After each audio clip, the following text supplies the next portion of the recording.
A new Tampa Bay Business Journal hits newsstands today, and as always, Alexis Muellner, the editor, is here to tell us about some of the week's big stories. Good to see you, Alexis. Always good to see you. Happy Friday to you. Wow.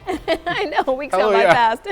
You got a really interesting story this week about Al Lang Field in St. Pete and how it doesn't quite fit with the vision of waterfront in downtown. Well, there's a lot of mixed opinion. The city of St. Petersburg, along with the Urban Land Institute, which is sort of a think tank for planning and land use, are spending some money, and some local business people are spending some money to vision sort of what is this incredible waterfront. I mean, we go to St. Petersburg and it's just beautiful down by the water, and some of the surveying so far has said that Al Lang, which sits in a really key spot between at the waterfront, is sort of perceived as blocking some of the progression or potential development of the waterfront. It's unclear because that's a venue that brings a lot of sports and it has a long history. It first opened in 1947, and so what exactly that reconfiguration will be, but it's a general consensus that if you're going to really maximize the waterfront, it might be Al Lang Stadium in a different role, and it remains to be seen what. But it's just some intriguing discussion going on in St. Petersburg about the waterfront. A lot of strong opinions either way. Either way.